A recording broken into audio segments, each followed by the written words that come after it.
اعوذ باللہ من الشیطان الرجیم بسم اللہ الرحمن الرحیم۔ اگر کوئی چاہتا ہے کہ بلینئرز کی طرح کا اس کا سوچ سمجھ احساس اور زندگی کے اندر سکون ویسا ہو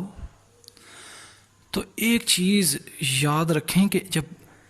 آپ کی سوچ ٹھیک ہوگی تو پھر آپ کی زندگی کے معاملات اعمال وہ ٹھیک ہوں گے اور احساسات ٹھیک ہوں گے۔ یہی وجہ ہے کہ سب سے بڑی وجہ یا سب سے بڑی چیز عقیدہ، نظریہ، ایمان ہے، جس کی بیس کے اوپر انسان کا دوزخ یا جنت کا فیصلہ ہونا ہے۔ جب آپ کی سوچ اتنی بڑی ہوگی، جب آپ کی مائنڈ کلیئر ہوگا کہ یہ زندگی چھوٹی ہے اور زندگی ختم ہو جانی ہے اور آخرت میں جانا ہے اور اللہ تعالیٰ کو جواب دینا ہے اور قیامت آنے والی ہے اور ایک دن مقرر ہے، کیونکہ اس چیز کو اب سائنٹیفکلی بھی یہ پروو ہو چکی ہے، یہ فیکٹس ہیں، سائنسدان اس چیز کو اب مان رہے ہیں کہ ایک یونیورس جو ہے اپنے اینڈ کی طرف جا رہی ہے، ایک دن یہ تمام کائنات جو ہے وہ ختم ہو جائے گی۔ تو اتنی بڑی حقیقت کو جاننے کے بعد جب وہ اپنے آپ پہ غور کرتا ہے کہ میرا وجود یہاں پر اس کا مقصد کیا ہے اور میں یہاں پہ آیا ہوں، تو میرے پاس کیا صلاحیت ہے کہ میرے سے زیادہ طاقتور جانور میرے تابع ہیں، یا میرے سے اونچے زرافے، ہاتھی، گائے، بھینسیں، گھوڑے طاقت میں زیادہ، بھاگنے میں ان کی زیادہ سپیڈ، اڑنے میں تیز پرندے، تو میں ان کو قابو کر لیتا ہوں، میرے وہ تابع ہو جاتے ہیں۔ ایسا کیوں نہیں ہے کہ وہ مجھ پہ حاوی ہو جائیں یا میں ان کی بات مانوں، میں ان کو باندھ کے رکھتا ہوں۔ جب یہ ساری چیزوں پہ وہ غور کرتا ہے اور انسان اتنی ہی پر اسرار اور اتنی ہی ایک یونیک چیز جب وہ اپنے آپ کو دیکھتا ہے اس دنیا کے اندر، تو پھر جب اس کا دماغ کھلتا ہے تو الٹیمیٹلی اس کے دماغ میں یہ آتا ہے کہ میرا کوئی مقصد ہے یہاں پہ آنے کا، اور ایسے ہی نہیں میں یہاں پہ آیا اور میرا بنانے والا کوئی ہے، میرا کریٹر کوئی ہے۔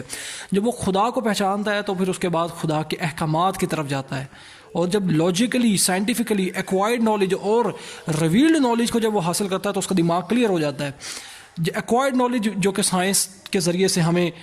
حاصل ہونے والے علم، وہ علم جو کہ ہمیں مشاہدات سے حاصل ہوتا ہے اور اس کے بعد تجربات کے ساتھ اس کو پروف کیا جاتا ہے اور لاجیکلی ریزننگ ہوتی ہے اور وہ بالکل ایک کلیئر چیز ہوتی ہے، تو یہ ایکوائرڈ نالج ہے۔ اب وہ ایکوائرڈ نالج جو کہ انسان کی عقل جس کے کو مان رہی ہے، اور ریویلڈ نالج جو ہے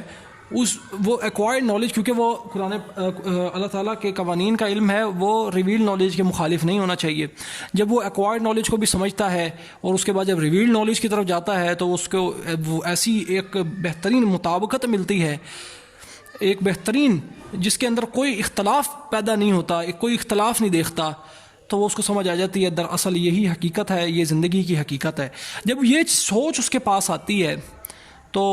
وہ پھر سوچتا ہے کہ دراصل ہمیں تو راستہ جو اللہ تعالیٰ نے ہمیں حکم دیا ہے، ہمارے خالق، ہمارے مالک نے، وہ اس دنیا کی بھی بہترین خیر و بھلائی، کامیابی کا، اور آخرت کی بھی خیر و بھلائی اور کامیابی کا، اور دوزخ کی عذاب سے جو کہ ہمیشہ کی ناکامی ہے اس سے بچنے کا۔ جب وہ اس کے اندر یہ سوچ پیدا ہوتی ہے تو وہ اس کا دماغ اتنا کلیئر اور اتنا واسٹ اور اتنا براڈ،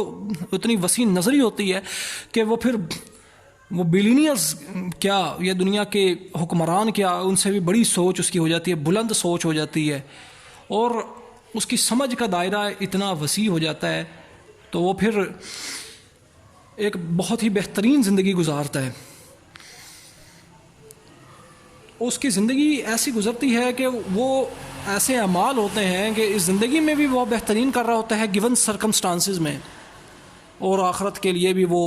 اچھائیاں جمع کر رہا ہوتا ہے اور کامیابی کے لیے کوشش کر رہا ہوتا ہے۔ انشاءاللہ عز و جل اللہ تعالیٰ اپنے فضل سے، اپنے رحمت کے صدقے، اپنے حبیب کے صدقے، اپنی تمام پیاری مخلوقات کے صدقے سے ہمیں اور تمام مسلمانوں کو بے حساب بخشش عطا فرمائے، آمین۔ تو وہ پھر اس کی جو زندگی گزرتی ہے، جب وہ اتنے کلیئر مائنڈ اور ویژن کے ساتھ جب وہ زندگی گزارتا ہے، تو دیکھیں اس میں ایک چیز آپ کو کنفیوز نہ کر دے کہ آزمائش آزمائشیں دیکھیں زندگی میں آنی ہی ہیں، وہ ہر کسی کی زندگی میں آنی ہے، بے شک وہ کوئی امیر ترین شخص ہے، کوئی غریب انسان ہے، کوئی حکمران ہے، کوئی دنیا کا کامیاب ترین شخص یا طاقتور ترین شخص ہی کیوں نہ ہو، آزمائشیں اس کی زندگی میں بھی آنی ہیں۔ اگر آپ تھوڑا سا غور کر لیں، آپ نے دیکھا ہوگا بہت سے حکمران چلے گئے، مر گئے، مٹی ہو گئے، خاک ہو گئے، بہت سے حکمران جن کو بیماریاں ایسی لگ جاتی ہیں اور جب وہ ہاسپٹلائز ہوتے ہیں تو اللہ تعالیٰ معاف فرمائے کیا ان کے ساتھ مطلب ایک کیسی بیماریاں امیر لوگوں کو بھی لگ جاتی ہیں، تو یہ ان کے پر بھی ایک آزمائش ہوتی ہے۔ جیلیں کاٹتے ہیں حکمران، سیاستدان، تو یہ ان کے پر آزمائش ہوتی ہیں۔ مطلب ظاہری آپ اگر دیکھیں، آبزرو کریں، مشاہدہ کریں تو ہر چیز کو اس سے سیکھنے کی کوشش کیا کریں، اپنے دماغ کو استعمال کریں، کیونکہ دماغ سب سے بڑی جو اللہ تعالیٰ نے ہمیں نعمت دی ہے وہ عقل، جس کے ذریعے سے ہی انسان ایمان لے کر آتا ہے۔ اور دیکھیں ایک چیز، گمان سے ہٹ کے صحیح حق کی پیروی کرنا چاہتے ہیں اور ناکامی سے ہٹ کے صحیح سچائی کے اوپر اصل سچی کامیابی حاصل کرنا چاہتے ہیں تو قرآن اور صحیح حدیث کو پڑھیں۔ دیکھیں کہ سکسیس سٹوریز ہم سنتے ہیں، میں بہت ساری چیزوں کو اندر ہی مرج کر رہا ہوں۔ ہم سکسیس سٹوریز آج کل کے دور میں، سوشل میڈیا کے دور میں، انفارمیشن ٹیکنالوجی کے دور میں، یوٹیوب پہ اگر آپ نے سکسیس سٹوری کامیابی کی کہانیاں سنی ہوں گی تو اس کے اندر آپ نے دیکھا ہوگا کوئی اسپورٹس مین اپنی کہانی سنا رہا ہے۔ دیکھیں کہ سب سے سیکھنے کی ضرورت ہے، لیکن کسی کو بلائنڈلی فالو کرنا یہ انتہائی نقصان دہ۔ دنیا کا کوئی کامیاب ترین انسان کیوں نہ ہو، یہ ضروری نہیں ہے کہ اس کی ہر بات صحیح ہو، اور دنیا کا کوئی ناکام ترین انسان ہی کیوں نہ ہو، یہ ضروری نہیں ہے کہ اس کی ہر بات غلط ہو اور کوئی بات صحیح نہ ہو۔ کہ دنیا کا سب سے ناکام ترین کی بھی کوئی بات صحیح ہو سکتی ہے اور دنیا کے سب سے کامیاب ترین انسان کی بھی کوئی بات غلط ہو سکتی ہے۔ امام مالک کا ایک قول میں نے سنا، مجھے یاد آیا، وہ امام مالک فرماتے تھے کہ حضور پاک صلی اللہ علیہ وآلہ وسلم کے روضہ انور کی طرف اشارہ کرتے ہوئے کہ اس صاحب قبر کے علاوہ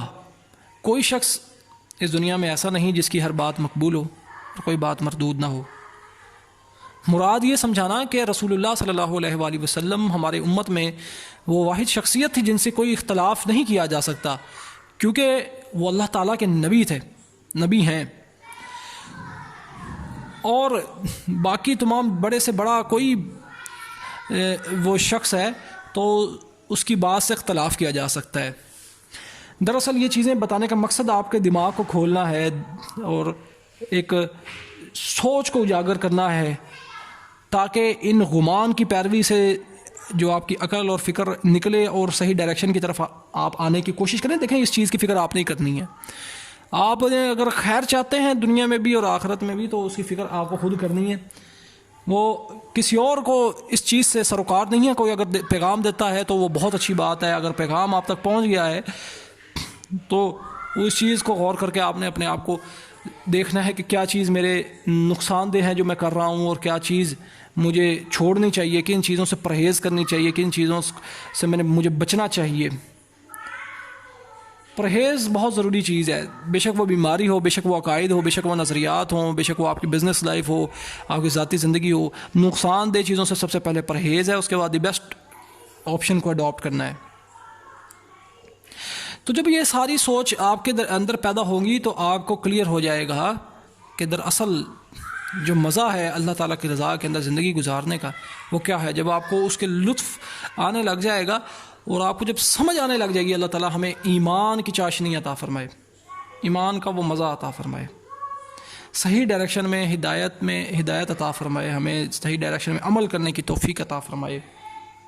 دنیا و آخرت میں بے حساب بخشش عطا فرمائے، آسانیاں و خیر و بھلائیاں، سکون و شفا عطا فرمائے۔ تو جب آپ کی ایسی سوچ پیدا ہوگی تو پھر آپ کے دماغ سے وہ فطور دور ہوتے چلے جائیں گے۔ میں ایک چھوٹی سی مثالیں دیتا ہوں۔ جب مسجد میں جاتے ہیں، دیکھیں کہ دنیا کا امیر ترین شخص ہو یا دنیا کا غریب شخص ہو، برابر کھڑے ہیں، مسجد میں جاتے ہیں تو یہ ایک ایسی جگہ ہے جہاں پہ آپ کو انٹلیکچولی کتنا سکون ملتا ہے۔ ہم اس چیز پہ غور نہیں کرتے۔ مسجد میں نماز اگر پڑھنے جاتے بھی ہیں، پہلی بات تو اکثر لوگ نہیں جاتے، اور اگر جاتے بھی ہیں تو بہت جلدی کرتے ہیں، نماز پڑھ کے نکلنے کی کوشش کرتے ہیں۔ نماز پڑھیں، اس کے بعد سکون سے دعا کریں، آبزرو کریں، وہ ذکر کریں، کچھ آبزرویشن کریں۔ یہی میڈیٹیشن ہے، اور میڈیٹیشن انسان کی سوچ کو ایک نیا رخ دے دیتی ہے۔ دراصل یہ مقصد تھا بتانے کا کہ کس طرح سے بلینئرز کی سوچ آپ ڈیولپ کر سکتے ہیں، یا کس طرح سے بلینئرز جیسی سکون یا اس سے بھی زیادہ کہیں زیادہ اور ان سے بھی کوئی بہت بلند سوچ آپ اختیار کر سکتے ہیں. تو پھر جب آپ کو مائنڈ کلیئر ہوگا، آپ کو مقصد حیات بلند ہوگا، تو آپ کو راستے ملنا شروع ہو جائیں گے. دیکھیں کہ یہ ضروری نہیں ہے کہ اگر کوئی مالی طور پہ کمزور ہے تو اس کی زندگی جو ہے وہ ناکارہ ہے. آپ یہ اس طرح نہیں کہہ سکتے. ایک نارمل اگر مڈل کلاس کوئی انسان زندگی گزار رہا ہے، لیکن وہ ایک خوشگوار زندگی گزار رہا ہے، ایک پرسکون زندگی گزار رہا ہے، ٹینشن فری زندگی گزار رہا ہے، ڈپریشن سے فری زندگی گزار رہا ہے، اس کی زندگی میں سٹریس نہیں ہے، اس کو کوئی بیماری نہیں ہے، تو یہ کیا کسی دنیا کے امیر ترین شخص سے اچھی زندگی ہے جو کہ ڈپریشن میں ہے، جو کہ سٹریس میں ہے، جو کہ مختلف بیماریوں میں ہے، جس کو ذہنی سکون نہیں ہے، جس کی عقائد و نظریات ٹھیک نہیں ہے، جس کی سوچ ٹھیک نہیں ہے، جس کا ویژن ٹھیک نہیں ہے، جو کہ ظاہری دنیا کی جو رنگینی ہے. دیکھیں اس کا یہ ہرگز مطلب نہیں ہے کہ ظاہری دنیا کی کامیابی کو حاصل نہیں کرنا. ظاہری کی دنیا کی بھی کامیابی کو حاصل کرنا ہے، لیکن اللہ تعالیٰ کے رضا کے مطابق عمل کرتے ہوئے. اللہ تعالیٰ کی ناراضگی والا کوئی عمل نہیں کرنا. جائز طریقے سے دنیا بھی حاصل کرنی ہے اور آخرت بھی. ایک مثال آپ کو دے دیتا ہوں کہ اس دنیا کے اندر بھی کیسے کامیابی یا خیر اور بھلائی حاصل کرنی. جس طرح کے دو راستے ہیں، ایک اچھا اور ایک برا. حضور صلی اللہ علیہ وآلہ وسلم کی حدیث، اللہ تعالیٰ کا میں پیش فرمائے، مفہوم عرض کروں گا. حضور پاک صحابہ سے فرماتے، حضور پاک صلی اللہ علیہ وسلم نے صحابہ سے فرمایا کہ جو نکاح کرتے ہیں تو جب اپنی بیویوں کے ساتھ ازدواجی تعلق قائم کرتے ہیں تو اس کا تمہیں ثواب ملتا ہے. تو صحابہ نے کہا کہ یا رسول اللہ اس کا بھی ثواب ملتا ہے؟ انہوں نے حضور پاک صلی اللہ علیہ وسلم نے فرمایا ہاں اس کا بھی ثواب ملتا ہے، کیونکہ تم حرام سے بچتے ہو، زنا سے بچتے ہو، اور اپنی جو ضرورت ہے یا اپنی جو خواہش ہے وہ جائز طریقے سے پوری کرتے ہو. تو یہاں سے میرے خیال سے یہ ڈاؤٹس کلیئر ہو جانے چاہیے کہ دراصل جو دنیا میں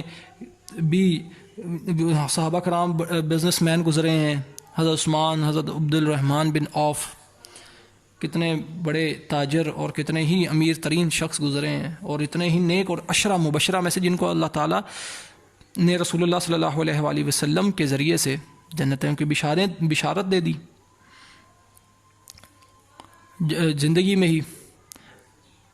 تو جب یہ چیزوں کو آپ غور کریں، آبزرو کریں، گمان سے ہٹیں، ڈائریکٹلی قرآن اور صحیح حدیث کو پڑھیں. اللہ تعالیٰ میرے منہ سے کوئی اس طرح کی غلط بات نکل گئی ہو، اللہ تعالیٰ مجھے معاف فرمائے اور ہمارے دلوں سے اس چیز کو ختم فرمائے، اور اللہ تعالیٰ ہمیں دنیا میں بھی خیر و بھلائی عطا فرمائے، آخرت میں بھی خیر و بھلائی عطا فرمائے، دوزخ کے عذاب سے محفوظ فرمائے، بے حساب بخشش عطا فرمائے. آمین. اللہ حافظ.